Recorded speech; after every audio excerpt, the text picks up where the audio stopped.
সুন্দর কাহিনী জান্নাতের ওই রুমে রুমে লেখা নবীর নাম রহমতে আলম নবী নূরে মুজাসসাম সাহাবীরা আতর বানাই ওই নবীজির ঘাম উস্তুনে হান্নানা একটা খেজুর গাছের নাম যাকে দৌড়ে খুতবা দিতেন রাসূল আকরাম যাকে দৌড়ে খুতবা দিতেন রাসূল আকরাম গাছটা নবীর বিরহে কাঁদিতে রহে হতবাক হইলেন যত সাহাবায়ে কেরাম রহমতে আলম নবী নূরে মুজাসসাম সাহাবীরা আতর বানাই ওই নবীজির ঘাম নারায়ে তাকবীর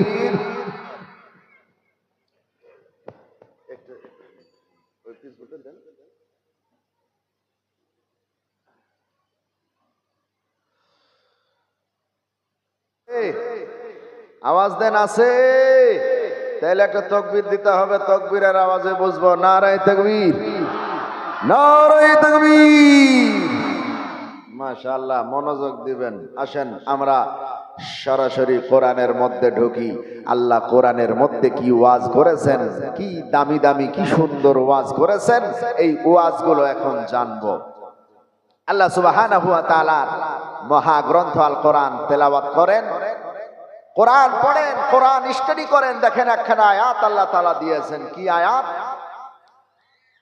লাকাদ কানা লাকুম ফি রাসূলিল্লাহি উসওয়াতুন হাসানাহ একটু চিৎকার মেরে বলেন আল্লাহু আকবার আমার মুসলমান ভাইরা বন্ধুরা আল্লাহ সুবহানাহু ওয়া তাআলা বলেন হে দুনিয়ার মানুষেরা আমি আল্লাহ সুবহানাহু ওয়া তাআলা সারা দুনিয়াবাসীর জন্য আমি একটা উত্তম আদর্শ উত্তম চরিত্রের ব্যবস্থা করে দিলাম কার মধ্যে গো কোথায় গেলে পাবা উত্তম আদর্শ কোথায় গেলে পাবা উত্তম চরিত্র যেই চরিত্র গ্রহণ করে যদি মানুষ আমার আল্লাহ তাআলা দুনিয়াতেও দাম বাড়ায়া দেয় আখিরাতেও দাম বাড়ায়া দেয় মুসলমান ভাইরা গো ওই উত্তম আদর্শ উত্তম চরিত্র কোথায় পাওয়া যায় গো আপনি কোরআন খুলে দেখেন আল্লাহ তাআলা বলেন আখিরি জামানার পয়গম্বর মুহাম্মাদুর রাসূলুল্লাহর আদর্শের মধ্যে আল্লাহ বলেছেন আমি উত্তম আদর্শ তোমাদের জন্য রেখে দিলাম জোরে বলেন সুবহানাল্লাহ ও গো নবীর উম্মতেরা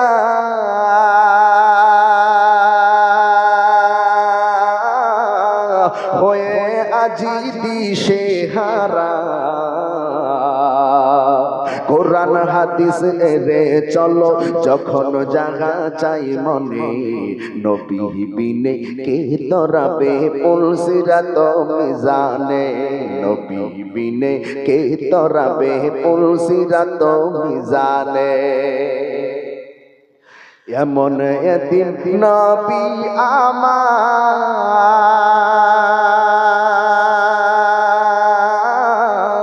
পিতা মাতা নাই যে তাহার তারপরেও কত মারলো তাকে দুশমনে নবী বিনে কে তরাবে পুলসিরাত মিজানে নবী বিনে কে তরাবে পুলসিরাত মিজানে চলো চলো চলো মুমিন চলো নবীর সন্ধানে নবী বিনে কে তরাবে পুলসিরাত মিজানে নারায়ে তাকবীর আপনাদের কষ্ট হচ্ছে না মনে হচ্ছে কষ্ট হচ্ছে তাহলে আরেকবার তাকবীর দেন নারায়ে তাকবীর আমার ভাইয়েরা বন্ধুরা, তাহলে আল্লাহ তাআলার এই কোরআনের আয়াতের দ্বারাই কি বুঝলেন? আমরা একটা জিনিস বুঝলাম, সেটা হলো আমরা যে যেই জায়গায় থাকি না কেন, যে যেই জায়গায় চলি না কেন, যার সাথেই চলি না কেন, কোন জায়গায় উত্তম চরিত্র পাওয়া যাবে না। আল্লাহ বলেছেন একটা জায়গায় পাওয়া যায়। একটা মানুষের, একটা মহামানবের আদর্শের মধ্যে উত্তম আদর্শ পাওয়া যায়। তিনি হলেন আখিরি জামানার পয়গম্বর, রহমাতাল লিল, জোরে বলেন, রহমাতাল লিল আলামিন। কি সার্টিফিকেট আল্লাহ দিলেন দেখেন। আজকে বেশি সময় নাই, হয়তো 1.5 ঘন্টা আপনাদেরকে আমি নবীর ওয়াজ করব। আপনারা একটু কানটা লাগিয়ে দিয়ে শুনবেন, না হলে বুঝতে পারবেন না। আমার ভাইয়েরা বন্ধুরা, আল্লাহ যে কি নবী আপনাকে আমাকে দিলেন। আপনি কোরআন খুলেন, কোরআনের অন্য জায়গায় আল্লাহ কত মজার করে ওয়াজ করছেন। ওয়ামা আরসালনাকা ইল্লা রাহমাতাল লিল আলামিন। আর একবার চিৎকার মেরে বলেন আল্লাহু আকবার। ও মুসলমান ভাইয়েরা বন্ধুরা, আল্লাহ তাআলা বলেন এই আখিরি জামানার পয়গম্বর জিনার ভিতরে উত্তম আদর্শ আমি আল্লাহ তাআলা দিলাম গো। এই নবীকে শুধু পৃথিবীবাসীর জন্য পাঠায় নাই, পৃথিবীবাসীর জন্য পাঠায় নাই। পৃথিবীর মধ্যে যারা আছে আমি আল্লাহ শুধু এদের জন্য পাঠাই নাই। তাহলে কাদের জন্য পাঠিয়েছেন? আপনি বিজ্ঞান বইটা খুলে দেখেন, আল্লাহ তাআলা এই পৃথিবীর বাইরে আরো অনেক জায়গায় তৈরি করেছেন। বুধ, শুক্র, পৃথিবী, মঙ্গল, বৃহস্পতি, শনি, ইউরেনাস, নেপচুন, প্লুটো, এই রকম ভাবে হাজার হাজার গ্রহ তারা নক্ষত্র রাজি আমার আল্লাহ তাআলা বানিয়েছে গো। আমার আল্লাহ তাআলা গ্যালাক্সিও বানিয়েছেন, গ্যালাক্সিও বানিয়েছেন। এই গ্যালাক্সিও কত বড় বলা হয়েছে, একটা গ্যালাক্সিও এত বড়, এত বড়, এত বড়। একটা গ্যালাক্সিওর মধ্যে এই রকম শত শত পৃথিবী এঁটে যেতে পারে একটা গ্যালাক্সিওর মধ্যে। ও মুসলমান, এই যে আমাদের মাথার উপরে প্রথম আসমানটা আছে, প্রথম আসমানটা কিতাবের মধ্যে পাওয়া যায় 500 বছরের রাস্তার সমান মোটা রে। আপনি আরো উপরে চলে যান, ফাঁকা 500 বছরের রাস্তার সমান মোটা। আরো উপরে চলে যান, দ্বিতীয় আসমান 500 বছরের রাস্তার সমান মোটা। আরো উপরে চলে যান, ওই জায়গায় আবার ফাঁকা 500 বছরের রাস্তার সমান মোটা রে। আরো উপরে চলে যাও, উপরে চলে যাও, আবার চতুর্থ আসমান 500 বছরের রাস্তার সমান মোটা। আরো উপরে চলে যান, সপ্তম আসমান পর্যন্ত আপনি চলে যান। সপ্তম আসমান পর্যন্ত আমার আল্লাহ তাআলা 500 বছর 500 বছর করে সাজাইছে গো। ও মুসলমান, আপনি আরো উপরে চলে যান, আরো উপরে চলে যান, হাজার হাজার বছরের রাস্তা পার করে আপনি চলে যান, লক্ষ লক্ষ বছরের রাস্তা পার করে চলে যান সিদরাতুল মুনতাহা। সিদরাতুল মুনতাহা পার করে কোটি কোটি বছরের রাস্তা পার করে আপনি চলে যান আল্লাহ তাআলার আরশে আজিম পর্যন্ত। আল্লাহ তাআলার জান্নাত জাহান্নাম সবগুলাকে এক ভাষায় আল্লাহ তাআলা বলেছেন আলামিন। আমি আল্লাহ তাআলা হলাম সারা আলামিনবাসীর জন্য রব। আর আমার বিশ্ব নবী আখিরি জামানার পয়গম্বর, তিনি হলেন সারা আলামিনবাসীর জন্য রহমত। রহমাতাল লিল আলামিন নবী, রহমাতাল লিল আলামিন নবী, কোরআনে প্রমাণ। আশিক বিনে কে বুঝিবে আমার দয়ার নবীর শান। নবী আমার মদিনারি বুলবুল,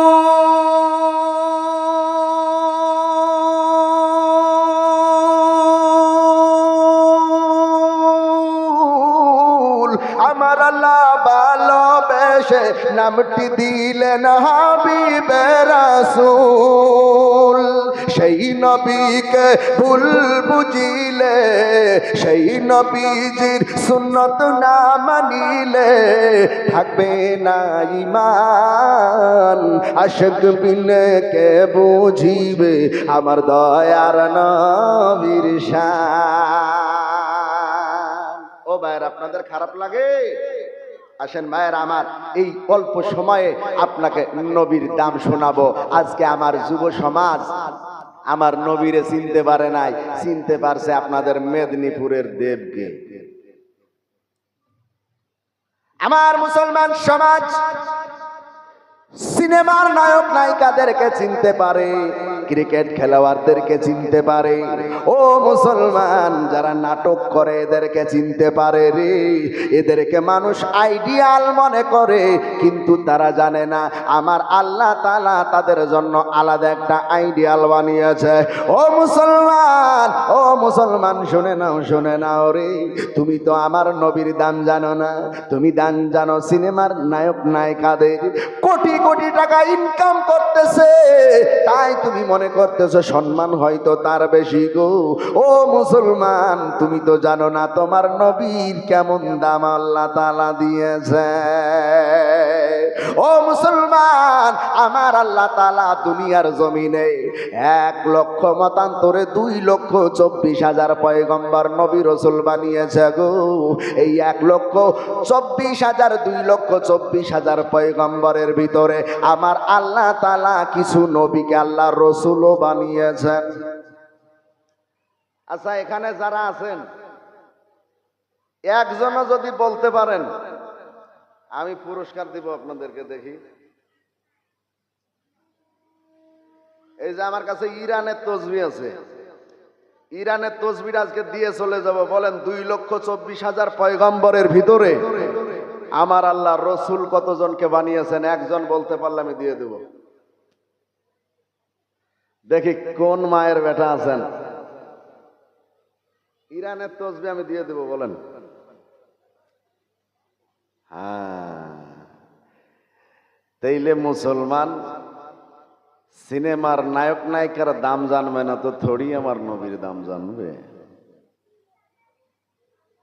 আমার ভাইয়েরা, বন্ধুরা, আমার আল্লাহ তাআলা 1,00,000 মতান্তরে 2,24,000 পয়গম্বরের ভিতরে গো আমার আল্লাহ তাআলা শুধুমাত্র রসুল বানিয়েছেন 312 জন। আজকে মনে রাখবেন, এই তালেবি যদি কোনোদিন কোনো জায়গায় আসে তাহলে আবার প্রশ্ন করবে, তখন তসবিহটা পেয়ে যাবেন। আমার ভাইয়েরা, বন্ধুরা, 312 জন আমার আল্লাহ তাআলা রসুল বানিয়েছেন, রসুল বানিয়েছেন, রসুল বানিয়েছেন। মজার কথা হলো ও মুসলমান, আমার আল্লাহ তাআলা 312 জনের মধ্যে কাউকে রসুল টাইটেলটা দেন নাই। আদম নবীর কাছে যান, আমার আল্লাহ তাআলা আদমকে টাইটেল দিয়েছেন আদম সফিউল্লাহ। আপনি হযরতে নূহ নবীর কাছে যান, আমার আল্লাহ তাআলা হযরতে নূহ নবীকে টাইটেল দিয়েছেন নূহ নাজিউল্লাহ। আপনি হযরতে ইব্রাহিম নবীর কাছে চলে যান, ইব্রাহিমকে আল্লাহ টাইটেল দিলেন ইব্রাহিম খলিলুল্লাহ। আপনি চলে যান হযরতে ইউসুফ নবীর কাছে, আমার আল্লাহ তাআলা হযরতে ইউসুফকে টাইটেল দিলেন ইউসুফ, ইউসুফ সিদ্দিকুল্লাহ। আমার ভাইয়েরা, বন্ধুরা, এই রকম ভাবে আপনি মুসা নবীর কাছে চলে যান, মুসাকে আল্লাহ তাআলা কালিমুল্লাহ টাইটেল দিলেন। ঈসা নবীর কাছে যান, আমার আল্লাহ তাআলা হযরতে ঈসাকে টাইটেল দিলেন রূহুল্লাহ। ও মুসলমান, কিন্তু একজন নবী, একজন রসুল যাকে আল্লাহ তাআলা টাইটেল দিয়েছেন, আল্লাহ তাআলা যেই রসুল বানিয়েছেন সেই রসুল টাইটেলটা আল্লাহ তাআলা দিয়ে দিলেন, তিনার নাম মুহাম্মাদুর রাসূলুল্লাহ। চিৎকার মেরে বলা যাবে না সুবহানাল্লাহ, নারে তাকবীর। কি নবীর দাম ও মুসলমান! নবী যে কেমন নবী পাইলাম, আমার নবীর কেমন দাম বুঝাইতে গেলে বাংলাদেশের নোয়াখালীর ভাষায় একটা গজল বলা লাগে। বলবো? এরা শুনবে না, তাহলে থাক না, বলবো না। বাংলাদেশের নোয়াখালীর ভাষায় আমি নবীর দাম একটা মিনিট শোনায়া যায় গো। আমার নবীর কেমন দাম, এক মাদ্রাসার ছেলে আর এক স্কুলের ছেলে তর্কি লাগছে।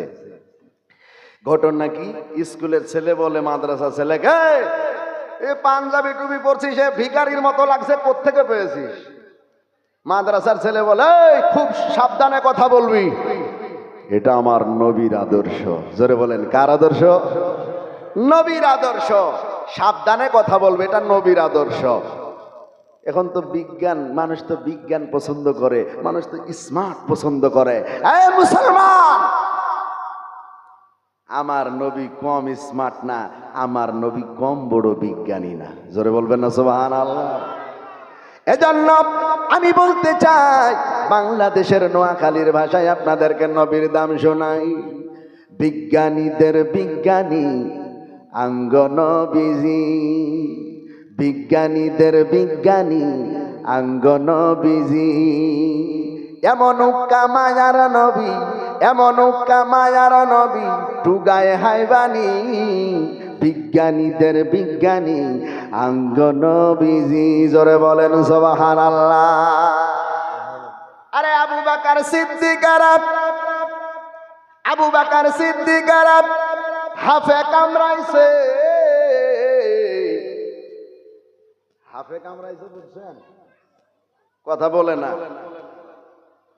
আবু বকর সিদ্দিক সাপে কামড়াইছে। মজার কথা হলো, আর আঙ্গ নবীর থুতু দিয়া বালা হয়ে গেছে। সুবহানাল্লাহ। এমন উক্কা মায়ার নবী, এমন উক্কা মায়ার নবী, টুগায় হাইবানি। বিজ্ঞানীদের বিজ্ঞানী আঙ্গ নবীজি, বিজ্ঞানীদের বিজ্ঞানী আঙ্গ নবীজি। আরে এখনকার বিজ্ঞানীরা, এখনকার বিজ্ঞানীরা রকেট চড়ে চাঁদের দেশে যায়। কিসে চড়ে যায়? কথা বলে না, কিসে চড়ে যায়? এখনকার বিজ্ঞানীরা রকেট চড়ে চাঁদের দেশে যায়। মজার কথা। আর আঙ্গ নবী রকেট ছাড়াই মেরাজ শরীফ যায়। সুবহানাল্লাহ, সুবহানাল্লাহ। নবীর দাম আছে না না? কথা বলেন, আছে না না? আছে। কম না বেশি? কি দাম আমার নবীর। ও মুসলমান, নবীর দাম কেমনে বুঝাবো? বুঝাইতে গিয়া যদি ইসমাইলের কলজেটা খুলে দেওয়া লাগতো, খুদার কসম আমি আপনার কলজেটা খুলে দিয়ে দিতাম। আমার নবীর যে কি দাম। ও মুসলমান, এই নবীকে ওই জামানায় বেঈমানের দলেরা কম কাদান কাদাই নাই, কম কষ্ট দেয় নাই। ও মুসলমান, সময় স্বল্পতার কারণে লম্বা করতে পারলাম না। ভাই গো, কি নবীর দাম আল্লাহ তাআলা দিয়েছেন, তারপরেও নবীরে কম কাদান কাদাই নাই, কম কষ্ট দেয় নাই বেঈমানের দলেরা। ও মুসলমান, আমি আপনাদেরকে বলতে চাই, আমরা যদি নবীর উম্মত হয়ে, আমরা যদি নবীর কলিজার উম্মত হয়ে যদি আমরা আল্লাহর নবীকে কষ্ট দিই, কাদাই, তাইলে বলেন তো আল্লাহ কি সহ্য করবে? একটু আওয়াজ দেন, করবে? করবে না। ও ভাইরা, একটু বাস্তব ওয়াজ আপনাদেরকে শোনাইতে চাই ছোট্ট করে। আমার নবীজিকে কত কষ্ট দিয়েছে। নবীজির বয়স তখন 11 বছর। একটু জোরে বলেন তো কত বছর? আমার মুসলমান ভাইরা, আমার নবীর বয়স তখন 11 বছর। 11 বছর বয়সের একদিনের ঘটনা। আমার নবীর পেটে বড় ক্ষুধা। আমার নবী আবু তালেবের বাড়িতে লালিত পালিত হচ্ছে। ও মুসলমান, আমার নবীর পেটে বড় ক্ষুধা। আবু তালেবের বাড়িতে সেদিন কোনো খাবার ছিল না। আমার নবী আবু তালেবের কাছে খাবার না চাইতে পেরে আমার নবীজি মক্কার একটা ধুলা মাখা রাস্তা দিয়ে বেরিয়ে গেছে। খাবার কোথায় পাওয়া যায়? খাবার কোথায় পাবো? খানা কোথায় পাবো? আমার ছোট্ট নবী 11 বছরের সন্তান নবী আমার গুটি গুটি পায়ে রাস্তায় হাঁটা ধরেছে। ও মুসলমান, আমার নবীজি যাইতে যাইতে যাইতে এমন একটা জায়গায় পৌঁছাইছে রে, যেই জায়গায় বিশাল এক খেজুরের বাগান। ওই খেজুরের বাগানের মালিকের নাম হলো আবু জাহেল। কথা বলে না, কি নাম? আবু জাহেল মনে হয় আল্লাহর ওলি ছিল। ওলি ছিল না? এই যে কোন বদমাইশ ছিল আর কত বড় বাটপার ছিল কি বলবো আপনাদেরকে, কত বড় বদমাশ ছিল, বাটপার ছিল। 1 মিনিটে বলি। আপনারা বদরের যুদ্ধের ঘটনা বদরের যুদ্ধের নাম শুনেছেন? শুনেছেন। এই বদর যুদ্ধে নবীজি যখন খবর পেলেন যে আবু সুফিয়ান আবু জেহেলরা নাকি আমাদের উপরে আক্রমণ করবে, বদরের প্রান্তরে নাকি যুদ্ধ হবে, সাহাবীদের নাম লিখাতে শুরু করলেন। নাম লিখাতে লিখাতে লিখাতেই 313 জন নাম লিখালেন। জোরে বলেন কতজন? 313 জন। এদিকে আবু জেহেলও বেঈমান কাফেরদেরকে নিয়ে নাম লেখাতে শুরু করেছে। শুধু বুঝাইতে চাই কত বড় বাটপার ছিল, এটা বুঝাইতে যায় আবু জেহেল। ও ভাইরা, আবু জাহেল নাম লিখাচ্ছে মুসলমানদের বিরুদ্ধে যুদ্ধ করা লাগবে, তোমরা নাম লিখাও। আচ্ছা বলেন তো, বদরের যুদ্ধে বেঈমান কাফেরেরা কয় হাজার ছিল? জোরে বলেন কয় হাজার? 1000। সই পরিপূর্ণ 1000 ছিল, আর মুসলমানরা ছিল 313 জন। এখন ঘটনা হলো আবু জেহেল নাম লিখতে শুরু করেছে। নাম লিখতে লিখতে লিখতে লিখতে মজার কথা 998 জন হয়েছে। কতজন? 998 জন। দিয়ে আবু জেহেল বলছে, যাদের নাম লেখা হয়েছে চলো যুদ্ধে, চলো যুদ্ধ করতে হবে, বাড়ি ফিরে আসা যাবে না, আজকে জীবন দিতে হবে, ইসলামের বিরুদ্ধে যুদ্ধ করা লাগবে। পাশে এক মাল দাঁড়িয়ে ছিল, বুঝলেন? এই মাল খুব চালু মাল। ও দেখছে ঘটনা তো অন্যরকম লাগছে। এই খাতা দেখি, আবু জেহেল খাতা দেখি। খাতাটা নিয়েছে। খাতাটা নেওয়ার পরে দেখে নাম পড়তে পড়তে পড়তে পড়তে সবার নাম আছে, আবু জেহেলের নাম নাই। ও নাম লিখছে, আবু জাহেল নাম লিখছে, সবার নাম আছে, আবু জেহেলের নাম নাই। কি রে আবু জেহেল, তোর নাম কো? মাল ধরা পড়ে গেছে, দিয়ে বলছে আরে ভুল হয়ে গেছে, ভুল হয়ে গেছে, খাতা দেখি, খাতা দেখি, আবার লিখে নিয়েছে। কত বড় বাটপার ছিল এই আবু জেহেল। তার একটা খেজুরের বাগান ছিল, খেজুরের বাগানে খেজুরের বস্তায় খেজুর লোড করতেছিল। আমার নবী 11 বছরের সন্তান আবু জেহেলের খেজুরের বাগানে পৌঁছায়া গেছে। মুসলমান, আমার নবী আবু জাহেলের খেজুরের বাগানে পৌঁছায় গেছে। পৌঁছায় যাওয়ার পরে গো আমার নবী চাচাকে ছোট্ট করে একটা সালাম দিয়েছেন, আসসালামু আলাইকুম চাচা গো। ও চাচা, আমার পেটে বড় খিদা, আমারে 2টা খেজুর দেন। চাচা গো, 2টা খেজুর যদি আমারে দেন, আমি খেজুর 2টা খাবো, একটু পানি পান করে আমার পেটটা আমি ভরাতে চাই। আবু জাহেল নাম দিয়া বলা, রা মুহাম্মদ, তোমার লজ্জা করে না? আমার কাছে তুমি খেজুর চাইতে আসছো রে, আমি তোমার খেজুর দিতে পারবো না। এ মুহাম্মদ, যাও রে যাও, তুমি বাড়ি চলে যাও, আমি আবু জাহেল তোমার খেজুর দিব না। বিশ্বনবী মুহাম্মদুর রাসূলুল্লাহ সাল্লাল্লাহু আলাইহি সাল্লাম এবারে গো ওই জায়গা থেকে মনটা খারাপ করে চাচার কাছে খেজুর চাইলাম, খেজুর দিল না। চাচার কাছে খেজুর আবদার করলাম, খেজুর দিল না। না, আমি আর থাকবো না রে, থাকবো না।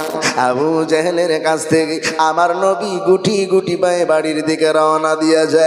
এমনি সময় আল্লাহর নবীকে আবু জেহেল পিছন থেকে ডাক দিয়েছে, মুহাম্মদ রে, ও মুহাম্মদ, ফিরে আয়, ফিরে আয়, ফিরে আয়। মুহাম্মদ, ফিরে আসো। তুমি কি সত্যি খেজুর খেতে চাও? সত্যি কি খেজুর খেতে চাও? আল্লাহর নবী বলেন, চাচা গো, আপনার বাগানে আমি আসলাম, আপনাকে সালাম দিলাম, 2টা খেজুর চাইলাম, আমার পেটে বড় ক্ষুধা গো, আপনার কাছে খেজুর চাইলাম, ক্ষুধা সহ্য করতে পারি না, খেজুর যদি দেন আমি খাবো। আবু জাহেল কষ্ট দেওয়ার জন্য আমার নবীকে আবার দ্বিতীয়বার ডেকে বলে, মুহাম্মদ গো, ও মুহাম্মদ, তুমি যদি সত্যি খেজুর খেতে চাও তাহলে শোনো, শোনো, একটা শর্ত আছে, আর সেই শর্তটা হলো গো, এই যে খেজুরের বস্তাগুলো আমি লোড করেছি, এই খেজুরের বস্তাটা মাথায় করে নিয়ে আমি আবু জেহেলের বাড়িতে পৌঁছাইয়া দেওয়া লাগবে। বিশাল ওজন খেজুরের বস্তা আমার নবী রাজি হয়ে গেলেন, চাচা গো নো টেনশন, কোনো টেনশন করবেন না, আমি আপনার ভাতিজা মুহাম্মদ আপনারে কথা দিলাম চাচা গো, আপনার খেজুরের বস্তাটা আপনার বাড়িতে পৌঁছায়া দিব, আপনি 2টা খেজুর আমারে দিবেন। ও মুসলমান ভাইরা গো, একটু দিলের কানটা নরম করে দিয়া শুনবেন, আমার বিশ্ব নবী মুহাম্মদুর রাসূলুল্লাহ সাল্লাল্লাহু আলাইহি সাল্লাম মাথায় খেজুরের বস্তা নিয়েছেন। খেজুরের বস্তা নিয়ে গুটি গুটি পায়ে আবু জেহেলের বাড়ির দরজায় গিয়া খেজুরের বস্তাটা নামাইয়া দিয়েছি। খেজুরের বস্তা নামিয়ে দেওয়ার পরে চাচারে ডাক দিয়া বলতেছে, চাচা গো ও চাচা, আমার পেটে বড় ক্ষুধা, তাড়াতাড়ি 2টা খেজুর দেন। আপনার খেজুরের বস্তা আপনার বাড়িতে পৌঁছায়া দিলাম, কই আমার 2টা খেজুর দেন গো। এইবারে আবু জেহেল খেজুরের বস্তার মধ্যে হাত ঢুকাইছে, ঢুকানোর পরে ও মুসলমান, খেজুরের বস্তার মধ্যে যেই খেজুরটা সব চাইতে পচা, যেই খেজুরটা সব চাইতে দুর্বল খেজুর, সেই খেজুরটা বের করেছে, আমার নবীজির হাতে দিয়েছে। দেওয়ার পরে বলে, রা মুহাম্মদ আর তোমাকে খেজুর দিব না, আর তোমাকে খেজুর দেব না, একটা খেজুরি নাও রে, বাড়ি চলে যাও। আমার নবী বলে, চাচা গো কেন এমন আপনি আমার সঙ্গে করলেন? না না, আপনি না আমারে বললেন, আপনি না আমারে বললেন আপনি আমারে 2টা খেজুর দেবেন, একটা কেন খেজুর দিলেন, তাও আবার পচা? আর একটা খেজুর দেন, আমি চলে যাব। ও মুসলমান ভাইরা, নবীজি যখন দ্বিতীয়বার খেজুর চেয়েছে গো, আমার নবীজি যখন 11 বছরের সন্তান দ্বিতীয়বার যখন খেজুরের আবদার করেছে, ও মুসলমান ভাইরা, দ্বিতীয়বার খেজুরের আবদার করার পর আবু জেহেল রেগে গেছে। রেগে যাওয়ার পর আল্লাহর নবী সাল্লাল্লাহু আলাইহি সাল্লামের গালের উপরে আবু জেহেল নিজের হাত দিয়া এমন জোরে চড় মেরেছে, এমন জোরে চড় মেরেছে গো, আমার নবীজির গালে মারার পরে আমার নবীজি সাথে সাথে হাতের থেকে খেজুরটা পড়ে গেছে মারের চোটে। আমার কান্না শুরু করেছে, আমার নবী কান্না শুরু করেছে। আহারে, আমার নবীজি অন্ধকার দেখতে শুরু করেছে। আহারে, চাচার কাছে 2টা খেজুর চাইলাম, এজন্য চাচা মারলো। না না, আমি আর খেজুর খাবো না। চাচার খেজুরটা ফেলে দিয়ে নবীজি বাড়ির দিকে দৌড় মেরেছে।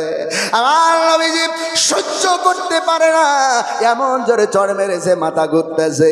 নবীজি একটা পাহাড়ের কাছে গেছি, পাহাড়ের পাদদেশে দাঁড়ায়া দাঁড়ায়া নবীজি আমার কান্না করতেছে, কান্না করতেছে, এমন কান্না করতেছে গো, নবীজির কান্নার করার কারণে যতগুলা গাছপালা, নদী নালা, পশু পাখি ছিল রে, ও মুসলমান দরদিরা, আমার নবীজিকে মারার কারণে সবাই কান্না করতেছে, সবাই কান্না করতেছে। এমনকি আমার নবীকে মারার কারণে সেই সময় যারা ছোট ছোট দুধ খাওয়া বাচ্চা ছিল গো, ওই সমস্ত দুধ খাওয়া বাচ্চাগুলা পর্যন্ত মায়ের দুধে মুখ লাগায় না। বিশ্ব নবীকে মারছে, আবু জেহেল মারছে, নবীজিকে কষ্ট দিয়েছে। মায়েরা গো, আমার নবীজিকে বিশাল জোরে আঘাত করার পরে নবীজি খেজুর না খেয়ে বাড়ি চলে গেলেন। এদিকে আবু জেহেল হাসতে হাসতে বাড়ির দরজায় আবার ঢুকে গেল। ঢুকে যাওয়ার পর ও মুসলমান ভাইরা, ঢুকে যাওয়ার পরে খেজুরগুলা বিক্রি করার জন্য সিরিয়া থেকে লোকজন এসেছে, সিরিয়া থেকে লোকজন এসেছে। লোকজনগুলাকে খেজুরগুলা দেখাইতে যাবে। ও মুসলমান, আমার আল্লাহ নবীকে মারার কারণে এমন রেগে গেছেন, এমন রেগে গেছেন। আবু জাহেল খেজুরের বস্তাগুলো খুলে যখন খেজুরগুলা দেখাইতে গেছে, ভাই গো, ওই খেজুরের বস্তার মধ্যে একটা খেজুরও নাই। খেজুরের মধ্যে আমার আল্লাহ তাআলা পাথর দিয়া ভরপুর করে দিয়েছে। জোরে বলেন সুবহানাল্লাহ, নারে তাকবীর। আবু জেহেল দেখে খেজুরের বস্তায় একটা খেজুরও নাই। ঘটনা কি? একটা খেজুরও নাই, সবগুলা পাথর হয়ে গেছে। আমার মুসলমান ভাইয়েরা, বন্ধুরা, আবু জেহেল খেজুরের বাগানে চলে গেল দৌড় মেরে। ঘটনা তো এমন ঘটার কথা না।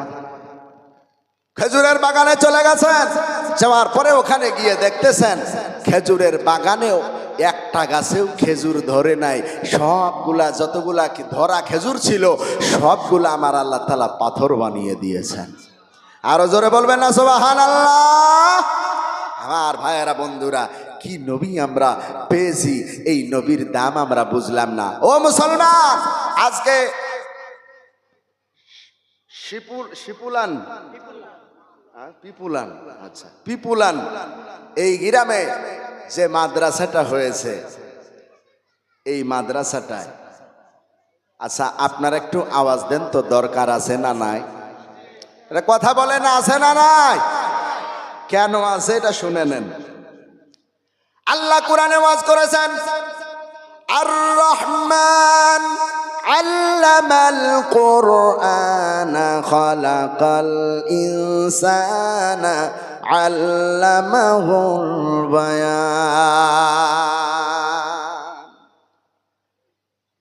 আল্লাহ তাআলা বলেছেন রহমান হলেন তিনি, আল্লামাল কোরআন যিনি কোরআন শিখালেন, খালাকাল ইনসান মানুষ বানালেন। আচ্ছা আমার দিকে তাকান সবাই।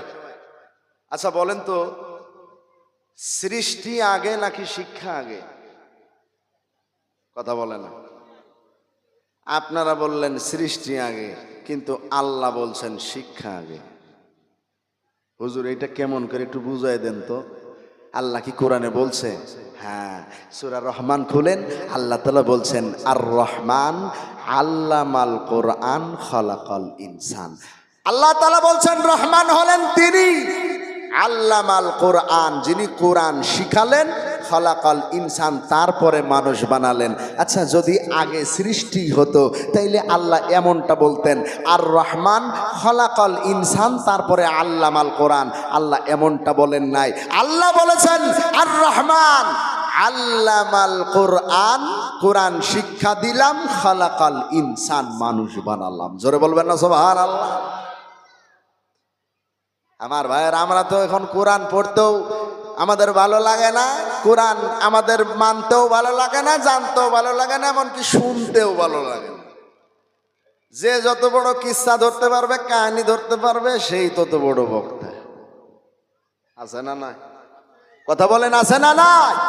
আমার ভাইয়েরা বন্ধুরা, তবে কোরআন শুনবেন, কোরআনে কি মজা আছে ও ভাইয়েরা। কেন মজা থাকবে না? কারণ এই কোরআনটা সেই কোরআন যেই কোরআনের মধ্যে পৃথিবীর সমস্ত সমস্যার সমাধান আল্লাহ তাআলা দিয়ে দিয়েছেন। জোরে বলবেন না সুবহানাল্লাহ। সমাধান সমাধান চাও যদি জীবনে মরণে, ফিরে যাও খুঁজে নাও চোখ রাখো কোরআনে।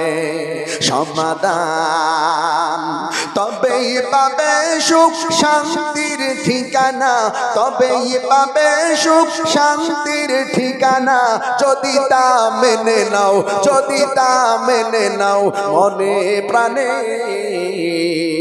সমাধান সমাধান চাও যদি জীবনে মরণে, ফিরে যাও খুঁজে নাও চোখ রাখো কোরআনে।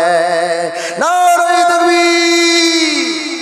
আমার ভাইয়েরা বন্ধুরা, সর্বশেষে একটা কথা আপনাদেরকে শোনায়া যায়, সেটা হলো আল্লাহ তাআলা বললেন যারা কোরআন শিখলো তারাই মানুষ হলো। এখন বলেন, বিনা বিবাহে সন্তান জন্ম দেওয়া হালাল না হারাম? এটা আওয়াজ দেন, হালাল না হারাম? আচ্ছা পিপুলানের মানুষেরা আপনারা বলেন তো, এই কথা কি স্কুল কলেজের কোনো বইয়ে পাওয়া যায়? কথা বলে না। পাওয়া যায়? কোথায় পাওয়া যায়? পিপুলান মাদ্রাসার মতো মাদ্রাসাগুলোতে পাওয়া যায়। বিনা বিবাহে সন্তান জন্ম দেওয়া হারাম, এটা মাদ্রাসায় পাওয়া যায়। আর স্কুল কলেজ ভার্সিটিতে আমরা ছোটবেলায় গিয়ে দেখেছি মিথ্যা কিছু কথা শেখানো হয়, মিথ্যা কথা শেখানো হয়। আমি সব দিক দিয়ে আপনাদেরকে দোষ দিব না, তবে ছোট্টবেলায় স্কুলে যাওয়ার পরে একটা কবিতা পড়েছিলাম, হাট্টি মাটিম টিম তারা মারতে পারে ডিম, তাদের খাড়া দুটো শিং তারা হাট্টি মাটিম টিম। আপনারা পড়েন না? পড়েছেন আপনারা? কোন মাস্টার ডাক্তার থাকলে রাগ করবেন না। আমি ইসমাইল প্রশ্ন রাখতে চাই, ছোট্ট বাচ্চারা হাট্টি মাটিম টিম পড়ে, আবার খাড়া দুটো শিং পড়ে, আবার তারাই বলে আবার মাঠে পাড়ে ডিম। আচ্ছা, পিপুলানে কি হাওড়া জেলায় কি এমন কোন পশু পাখি আছে যার শিংও আছে বা ডিমও বাড়ে? আছে না? হাওড়া জেলায় মনে হয় আছে। যার শিং থাকে সে কি ডিম পাড়ে গো? যার ভিত মিথ্যা তার সব মিথ্যা। আস্তে আস্তে দেখছিলাম, কত জায়গায় দেখছি কিছু কিছু স্কুলের নিয়ম, সেখানে মুসলমানের মেয়েরাও যাচ্ছে। স্কুলে যেতে হবে ওয়ান পিস পরে, নিচে কিছু পড়তে পারবে না। ভালো করে শুনবেন, ওয়ান পিস পরে স্কুলে যাচ্ছে মেয়েরা, সাবালিকা মেয়েরা ওয়ান পিস পরে স্কুলে যাচ্ছে, বুকে কোনো ওড়না নাই, ব্যাগটা কাঁধে করে নিয়ে চলে যাচ্ছে স্কুলে। ওখানে আবার ছেলে মানুষেরা ক্লাস করাচ্ছে, বেটা ছেলে মানুষ আছে। আমার ভাইয়েরা, বন্ধুরা, ঘটনাটা কেমন হলো জানেন? সারা দুনিয়ার শিয়ালগুলোর স্লোগান একটাই, সেটা হলো মালিক মুরগিগুলাকে খাঁচায় না রেখে ছেড়ে দেয়। আর আমরা যারা হুজুরেরা ঢেকে রাখতে চাই, আমরাই হলাম মুরগির মালিক। আর যারা তোমাদেরকে বাহিরে বের করতে চায় এরা হচ্ছে শিয়াল। এরা চায় মুরগি সবসময় খাঁচার বাইরে থাকুক। খাঁচার বাইরে থাকলে মোটামুটি লাঞ্চ ডিনার সবকিছু সুন্দরভাবে হবে।